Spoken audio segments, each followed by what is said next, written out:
Je marcherai avec Dieu. 2 points. Ne présumez pas de supposition. C'est là mon sujet de ce matin. Quoi? Ne présumez pas de supposition. C'est bien, c'est un bon français quand même.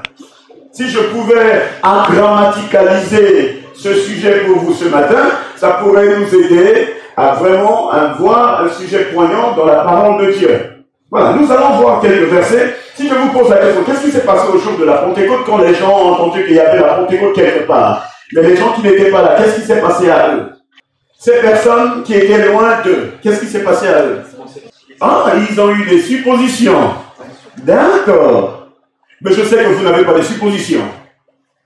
Jésus-Christ n'est pas venu sauver des présumés remplis de suppositions. Amen. Amen. Jésus-Christ n'est pas venu pour des présumés remplis de suppositions. Il est venu sauver quoi? Le pécheur. Et vider le pécheur de quoi? Du péché. Et que le pécheur maintenant puisse marcher avec Jésus. Jacques chapitre 5 verset 12 dit quoi par exemple? Nous allons voir Jacques. Jacques chapitre 5 verset 12. Avant toute chose, il dit avant toute chose, mes frères, mes sœurs, voilà, ne jurez ni par le ciel. Qui continue encore à jurer? Je te jure. Je te le jure. Ah, je jure, hein? Je te dis la vérité, hein? Je jure. Ça existe encore? Mais si ça existe, c'est des présumés remplis de suppositions.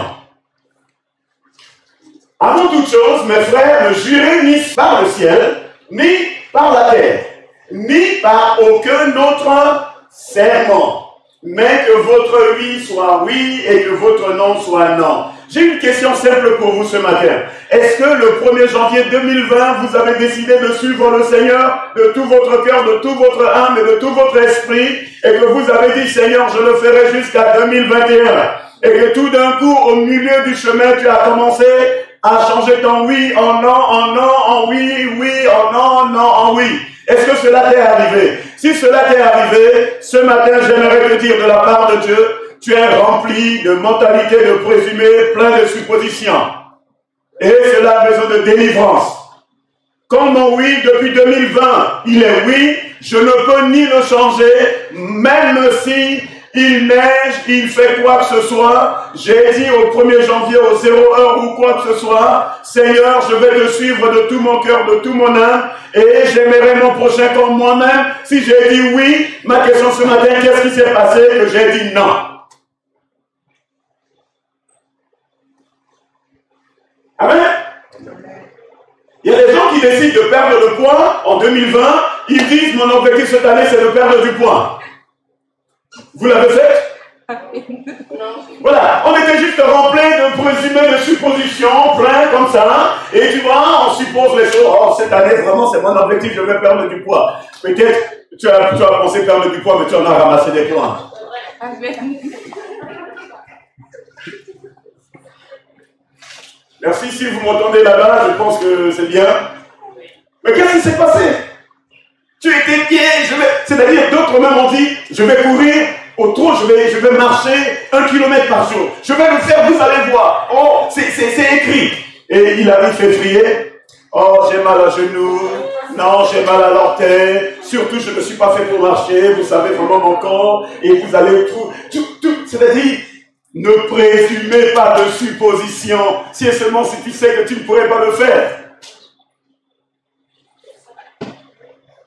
Oh, je ne mangerai pas ces denses de nourriture, vraiment, vous savez, je ne le ferai pas. Seigneur, surtout, cette année, je vais doubler ma vie de prière. Je priais 1 heure, cette fois-ci, je vais prier 2 heures. Tu vas le voir, Seigneur. Le 1er janvier, tu étais parti au lit à 5 heures du matin, tu étais heureuse. On arrive le 5 janvier, tu es là encore dans la course.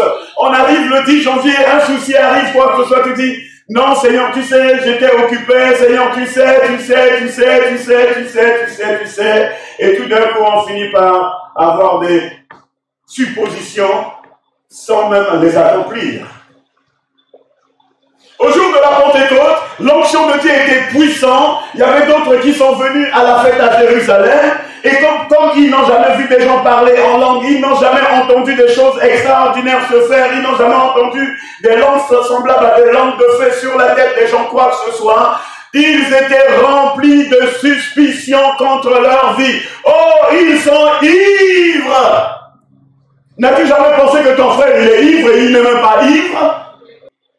Ne présumez pas de supposition contre ton frère ni contre ta sœur. Jésus-Christ a amené le ministère d'ôter les présumés pleins de suppositions pour que son onction agisse puissamment sur la terre. Les pharisiens, les sadducéens étaient remplis de suppositions contre sa vie. Ils sont même allés jusqu'à dire « Il est rempli de Belzéboul ». Dis à ton voisin, ta voisine, je vis la Pentecôte. Je vis la Pentecôte. Il faut que tu crois que tu vis la Pentecôte. C'est là où la Pentecôte maintenant va agir dans ta vie. Mais si tu es rempli de présumés de suppositions, oh peut-être j'étais rempli du Saint-Esprit, non je n'étais pas rempli, non j'ai l'onction, non j'ai pas l'onction, je parle en langue, non je parle pas en langue, mais tu es rempli des idées qui ne sont pas bien. N'est-ce pas, la Bible dit que le juste vivra par la foi. Alors si la Bible dit que le juste vit par la foi, tu dois croire, je parle en langue, tu t'arrêtes là. Il n'y a plus de haut, il n'y a plus de bas, même si la langue ne sort pas, je crois, je parle la langue. Et plus tu pries, et plus tu vas en face de Dieu, jour, nuit, boum, il explose. Avez-vous jamais vu des gens creuser des puits? Ils ont trouvé l'eau au premier jour? Mais qu'est-ce qu'ils faisaient? Ils continuent à creuser. C'est ça la foi. Pourquoi les personnes qui creusent les puits ont plus de foi que toi, où la Bible dit que nous devons marcher par la foi? C'est ça creuser un puits. C'est les mêmes choses qui me sont arrivées. On m'a parlé à l'âge de 15 ans que je devais parler en langue. J'ai parlé en langue à 22 ans. 6 ans plus tard. Mais tous les jours, oh, je te bénis, je parle en langue. Je te remercie, je parle en langue. Si tu n'as jamais exercé la foi sur quelque chose qui appartient à Dieu, Dieu ne te le donnerait jamais. Parce que la foi, c'est la base de ce que tu veux. Ce que tu veux fait partie de la puissance de Dieu. Mais ta foi, qui doit joindre Jésus-Christ de Nazareth, c'est là où tu reçois la chose. Avec moi? Tu n'as pas besoin de jurer, mais que votre oui soit oui et que votre non soit non. Je reviens sur ma question. N'as-tu jamais dit à quelqu'un oui et que tu lui as dit non? N'as-tu jamais dit à oui, mon frère qui est sur l'internet, tu as dit à ton épouse oui, et le lendemain tu as dit non, je te hais. Ah non, tu es comme ça. Le jour où les maris étaient devant le monsieur, celui qui a le gros truc qui passe là, vous les appelez monsieur le maire? Ok. Quand vous étiez devant lui, qu'est-ce que vous lui avez dit? Écoute, surtout, je te dis, monsieur le maire, j'ai des clauses. Je ne parlerai pas avec elle quand je veux. Je ne dirai pas ce que je veux. Elle ne me dira pas ce qu'elle veut ou quoi que ce soit. Non, ce jour-là, vous avez dit quoi? Oui. Et les gens ont fait quoi? C'était le oui en public. Mais ma question ce matin, Marie, il y a des mariés ce matin? Oui. Good! Yes. Voilà, il y a des maris qui nous suivent. Alors, ma question ce matin, j'aimerais juste parler aux mariés un peu. J'aimerais parler aux mariés. Parce qu'on n'a jamais parlé des mariés. J'aimerais juste parler aux mariés. Mariés, vous avez dit oui. Alors, comment est votre oui avec vos épouses? J'aimerais juste vous parler ce matin. J'aimerais juste vous parler. Vous avez dit oui. Je ne sais pas combien d'années vous avez dit oui, quoi que ce soit. Ce n'est pas mon souci, le jour, les années, quoi que ce soit. Mais est-ce que vous avez été fidèle à ce oui-là? Je ne regarde pas les sœurs. Je n'accuse pas les... Je sais, monsieur le banc. Je n'accuse pas les sœurs. C'est-à-dire, j'aimerais d'abord savoir le oui de l'homme. Amen. On n'a pas demandé la femme en premier. Qui est-ce qu'on a demandé en premier? Est-ce qu'on a demandé la femme? Non. On a demandé à qui? Alors, monsieur homme, pourquoi tu as changé ton oui en non ou quoi que ce soit? C'est ça la chose. J'ai dit oui. C'est oui pour la vie et la mort dans les détresses. Si elle fait des choses bien, elle fait des choses mal, tu dois faire quoi? Tu dois garder ton oui. Alors, mes soeurs, ce matin, gardez le oui dans vos têtes. Même s'il fait quelque chose, tu m'as dit oui.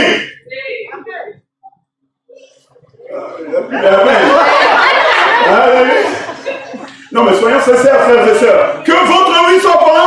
Oui. Que votre non soit? Non. Si devant le maire tu as dit non, je suis d'accord avec toi. Ce matin, tu pourrais me dire, tu sais quoi? Devant le maire, moi, j'ai choisi non. Et je pense que tu feras partie du premier journaux. Pour la première fois, un homme dans la Marne, quoi que ce soit, a dit non, pendant les offices de monsieur le maire. Frère, pourquoi je vous dis ça? Vous êtes le maître de la famille.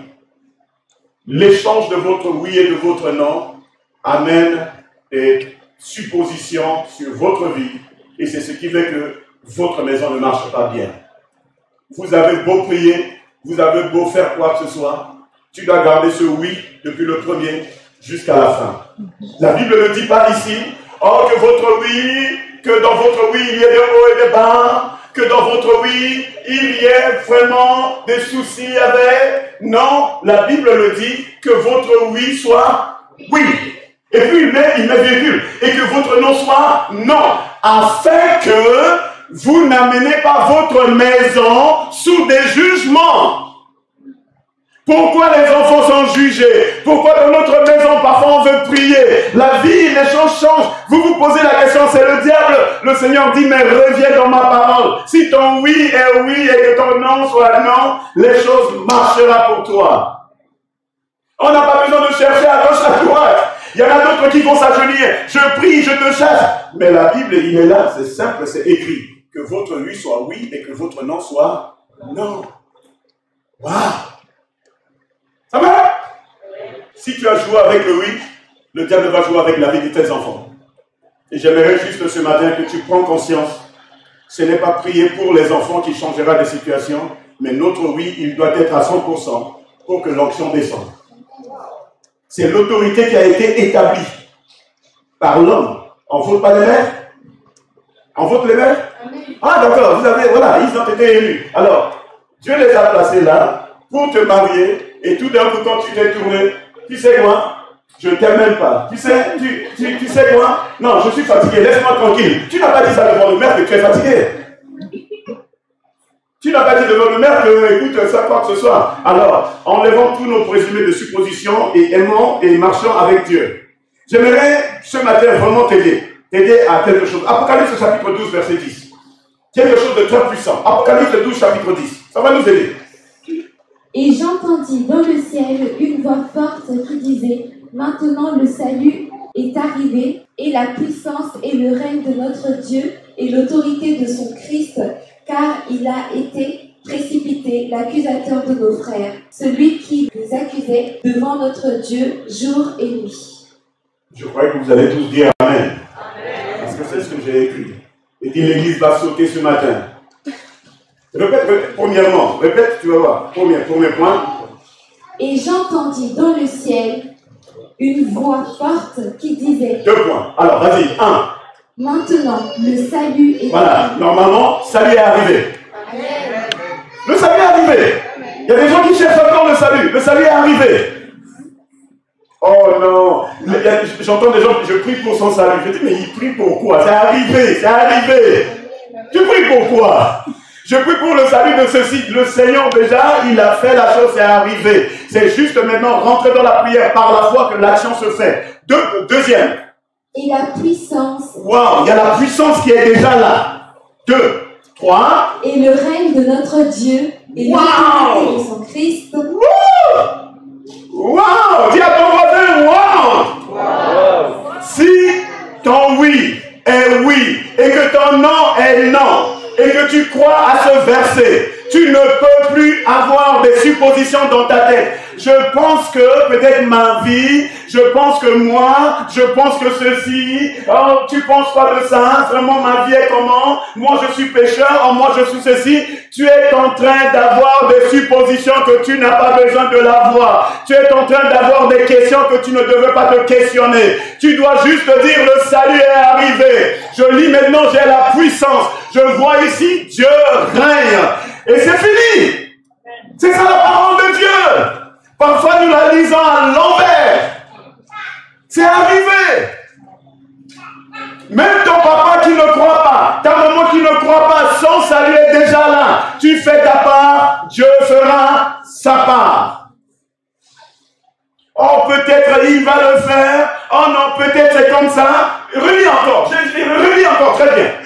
Et j'entendis dans le ciel une voix forte qui disait, maintenant le salut est arrivé. Oh! Et la puissance et le règne de notre Dieu et l'autorité de son Christ, Yes! car il a été précipité, Voilà. l'accusateur de nos frères, celui qui les accusait devant notre Dieu. Dis à ton voisin, je n'ai pas d'accusateur et d'accusatrice.